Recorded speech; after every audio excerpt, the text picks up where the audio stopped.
अस्सलाम वालेकुम नाज़रीन, स्वागत है आपका आसमास किचन में। त्योहारों का सीजन है, बकरीद, रक्षाबंधन, इंडिपेंडेंस डे, और इस पर मीठा ना हो ऐसे कैसे हो सकता है। तो आज हम बनाने वाले हैं रसगुल्ले। तो यहाँ हमने 1 किलो पैकेट वाला दूध लिया है। लो फैट दूध है। अगर आपके पास में पैकेट वाला ना हो तो आप गाय का दूध भी ले सकते हैं, लेकिन आप लो फैट दूध ही लें। तो यहाँ हमने 1 किलो दूध लिया है। गैस को हम चालू करेंगे और इसे हम पका लेते हैं। दूध को हम चम्मच से इस तरह चलाते रहेंगे ताकि इसमें मलाई ना पड़े। दूध जब थोड़ा सा पक जाए तो अब हम गैस को बंद कर देंगे और इसे थोड़ा सा ठंडा कर लेंगे। यहाँ पर हम चम्मच चलाते रहेंगे ताकि इसमें मलाई ना जमे। थोड़ी थोड़ी देर में हम इस तरह इसे हिलाते रहेंगे। तो दूध को थोड़ा ठंडा होने देते हैं। यहाँ पर हमने 1 नींबू का रस निकाला और इसे छान लिया। नींबू में जो रेशे थे उसे हटा दें। आधा कप से थोड़ा सा कम हमने यहाँ पानी लिया है, तो ये पानी में नींबू का रस डाल देंगे और इसे हम बहुत ज्यादा भी ठंडा नहीं करेंगे। अगर ये ज्यादा ठंडा होता है तो हमने जो नींबू और पानी का घोल बना के रखा है इसे हम थोड़ा सा गर्म कर लेंगे और फिर गरम गरम घोल ये दूध में डालेंगे। दूध जब थोड़ा सा ठंडा हो जाए और इसमें से भाप निकलना थोड़ी सी कम हो जाए तो अब डालेंगे हम इसमें ये नींबू का रस। हम इसमें थोड़ा थोड़ा डालेंगे और इसे चलाते रहेंगे।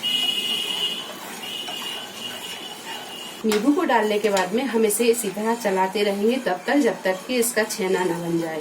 चम्मच को हम यहाँ लगातार चला ही रहे हैं और आप देख सकते हैं कि ये दूध फटना शुरू हो गया है। छेना को अब हम छान लेते हैं। तो एक बाउल पर हम छन्नी रखेंगे और इसके ऊपर रखेंगे हम ये कॉटन का कपड़ा। आप चाहें तो यहाँ मलमल का कपड़ा भी ले सकते हैं।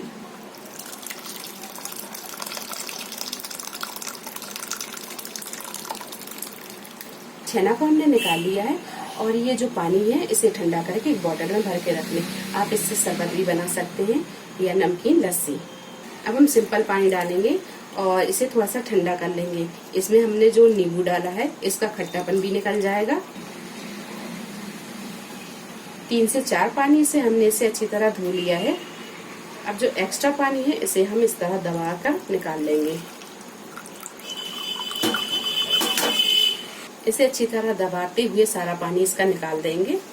छेना का सारा पानी निकल जाए तो इसे हम रख देते हैं एक छन्नी पर और इसके ऊपर रख देते हैं हम कोई वजनदार चीज।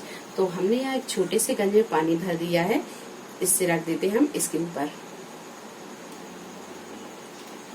छेना में से जब सारा पानी निकल जाए तो अब हम इसे निकाल लेंगे। अब इसे हम हाथ से अच्छी तरह मसल लेते हैं। इसे इतना मसल लें कि ये अच्छी तरह चिकना हो जाए। तो यहाँ हम हल्के हाथों से ही इसे इस तरह मसलेंगे। छेना जब अच्छी तरह चिकना हो जाए तब मिलाएंगे हम इसमें कॉर्नफ्लोर। 1 चम्मच डालेंगे हम इसमें कॉर्नफ्लोर और इसे भी हम अच्छी तरह मिक्स कर लेंगे। कॉर्नफ्लोर को अच्छी तरह मिक्स करें ताकि ये छेने में अच्छे से मिक्स हो जाए। कॉर्नफ्लोर जब अच्छी तरह मिक्स हो जाए तो अब बना लेते हैं हम इसके बॉल। तो बॉल्स हम यहाँ पर छोटे छोटे ही बनाएंगे। इस तरह के बॉल्स हम बनाकर तैयार कर लेंगे। बॉल्स हमने बना लिए। अब कर लेते हैं हम चाशनी की तैयारी। तो यहाँ एक कढ़ाई में हम 1.5 कप के करीब डालेंगे चीनी और ये आधा कप। 6 कप डालेंगे हम इसमें पानी। तो ये 1 कप, 2 और ये 6।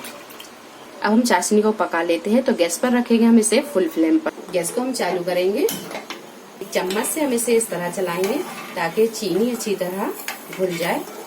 चीनी अच्छी तरह मेल्ट होने लगी है, ये देखिए। चाशनी में जब अच्छी तरह उबाल आने लगे फिर हम डालेंगे ये बॉल्स। गैस को हम यहाँ फुल पर ही रखेंगे और इस तरह एक एक बॉल्स हम डालते जाएंगे। चाशनी में जब अच्छी तरह उबाल आने लगे तभी आप ये बॉल्स डालें। ठंडी चाशनी में आप बिल्कुल ना डालें। गैस को यहाँ फुल पर रखेंगे और फुल फ्लेम पर ही 12 से 15 मिनट इसे पकने देंगे। 5 से 7 मिनट हम इसे इसी तरह खुला पकने देंगे। इसके बाद हम इसे ढक कर पकाएंगे। 5 से 7 मिनट हमने इसे इसी तरह खुला पकाया है। अब हम इसे ढक देंगे और ढक कर हम इसे 5 से 7 मिनट पका लेते हैं। गैस को हम यहाँ फुल पर ही रखेंगे। रसगुल्लों को पकाते हुए 7 से 8 मिनट हो गए हैं और इससे पहले हमने इसे खुला पकाया था। तो यहाँ पर ये रसगुल्ले अच्छी तरह पक गए हैं। गैस को हम बंद कर देंगे और इसे कर लेते हैं थोड़ा सा ठंडा। तो लीजिए, बहुत ही मजेदार सॉफ्ट ये रसगुल्ले बनकर तैयार हैं। वीडियो पसंद आई तो इसे लाइक और शेयर करें, मेरे चैनल को सब्सक्राइब करें। तो अगली एक नई रेसिपी के साथ फिर हाजिर होते हैं। तब तक आप अपना ख्याल रखें। अल्लाह हाफिज।